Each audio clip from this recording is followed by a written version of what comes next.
October 2025. Across Texas, sirens filled the night. For months, federal and state agents had chased an endless tide of illegal crossings and violent crime. By autumn, over 200,000 migrants had been arrested, along with 35,000 criminals tied to drugs, gangs, and trafficking. But beneath it all lay something darker.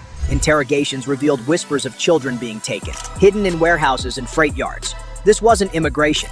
It was a criminal empire, using border chaos to mask child trafficking and narcotics smuggling on a massive scale.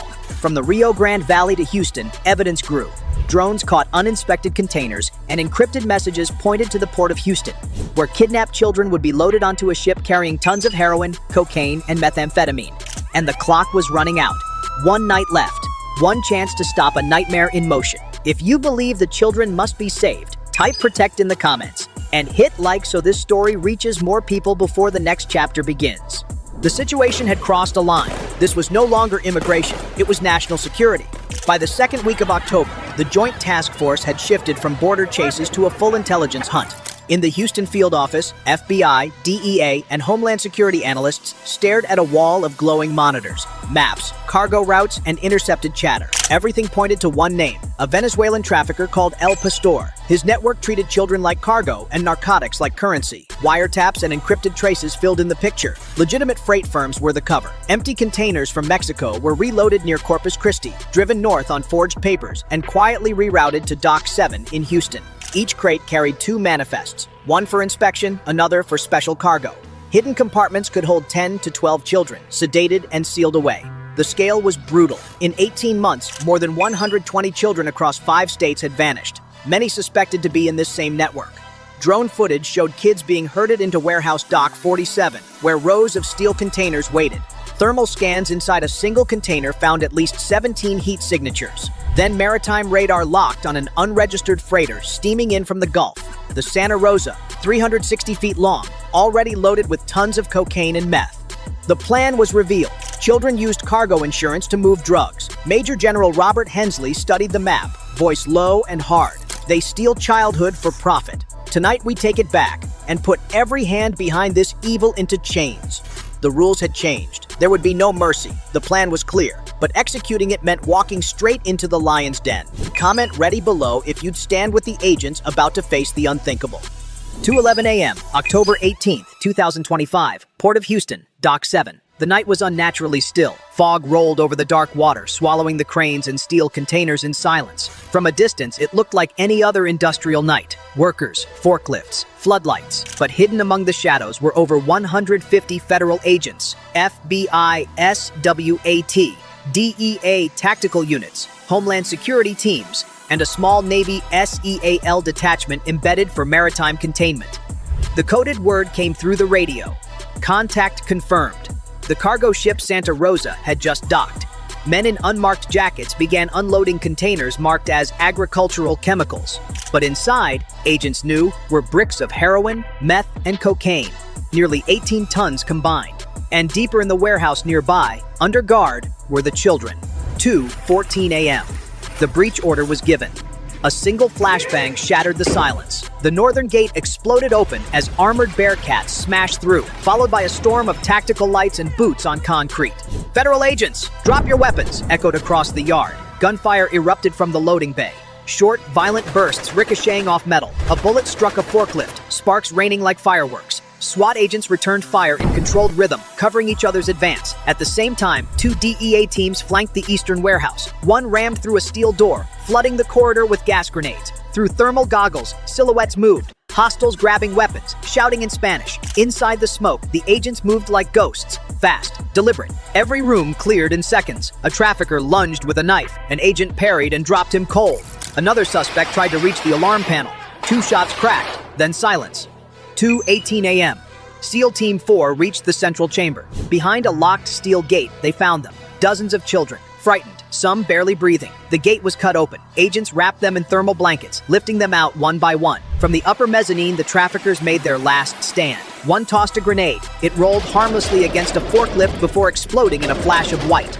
"Push forward! Secure the room!" shouted Commander Briggs. Within 90 seconds, it was over. 2:22 a.m. The yard was secure. 7 traffickers dead, 19 captured alive. No hostages were lost, no civilians hurt. As dawn crept over the Gulf, the air smelled of gunpowder, diesel, and justice. In just 11 minutes, the biggest human trafficking and narcotics handover in Texas history had collapsed. And in that silence after the storm, the American flag rose again above Dock 7, fluttering against the smoke and the first light of morning. 2:25 a.m. Port of Houston, Warehouse C-17.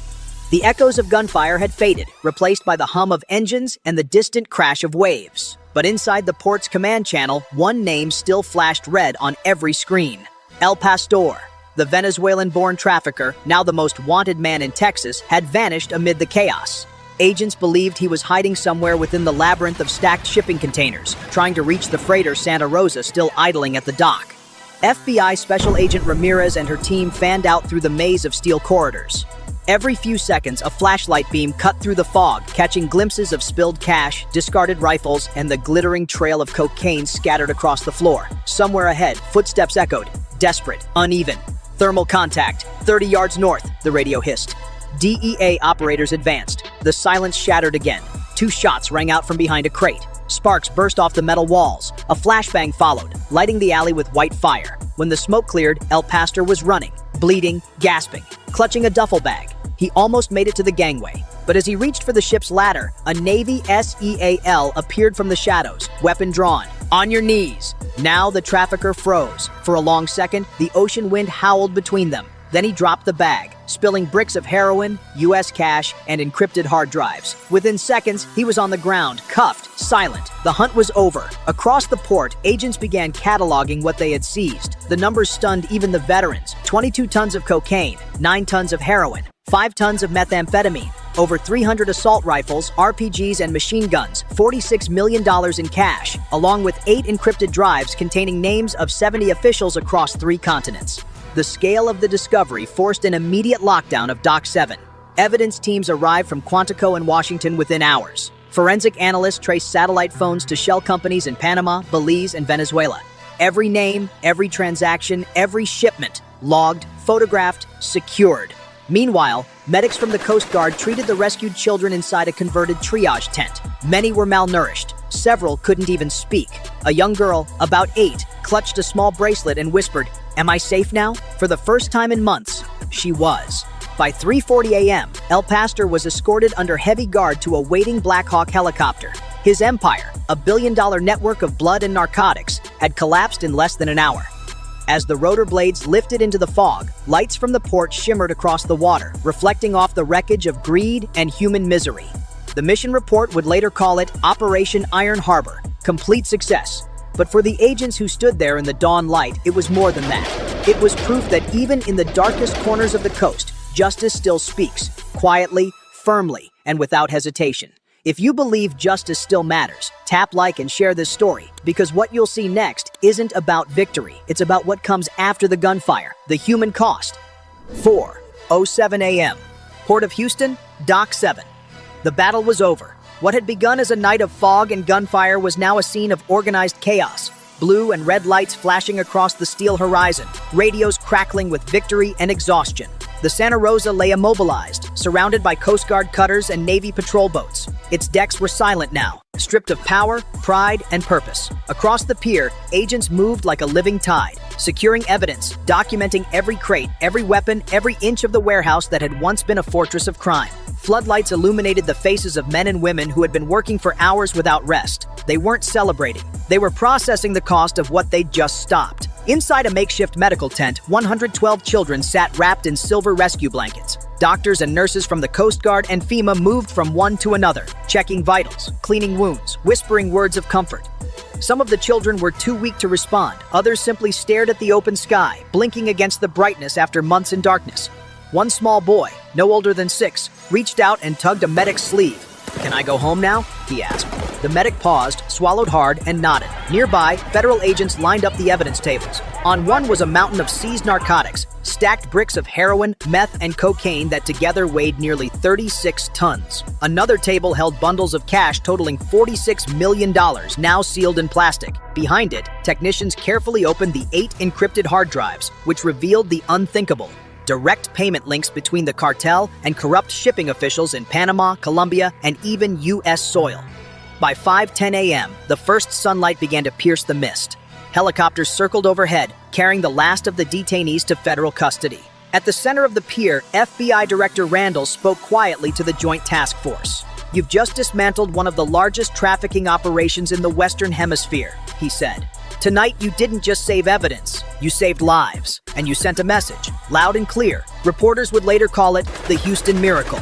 But the agents who lived there knew it wasn't luck. It was discipline, coordination, and courage in the face of unimaginable evil. 2 officers remained hospitalized from gunfire wounds. Both were expected to survive. Not a single hostage had died. Not one child had been lost. As the dawn turned the Gulf waters gold, the American flag rose above Dock 7. The night's violence faded into memory, replaced by the quiet sound of waves against the pier. The traffickers' empire had crumbled, their leader captured, their victims freed. For those who stood there, watching the flag move in the early wind, it was a reminder that justice isn't only won in courtrooms or capitals. Sometimes it's fought for in the dark, on the docks, by people who refuse to look away. And as the final radio call came through, mission complete. All lives are safe. The port of Houston fell silent once more, bathed in the light of a new beginning. If this story moved you, leave a comment with the word HOPE. And don't forget to subscribe so you never miss the next mission in this series. Stories of courage, sacrifice, and the quiet power of American justice. As dawn broke over the Gulf, the smoke above Dock 7 thinned into pale gold. The battle was finished, but its meaning would echo far beyond Houston's harbor. What began as a silent investigation ended as proof of something greater, that the strength of a nation isn't measured only by its weapons, but by the hearts of those willing to stand in the dark so others can live in the light. The men and women of the FBI, DEA, Homeland Security, the Coast Guard, and the U.S. Navy did more than stop a crime. They reminded the world that America still protects its own.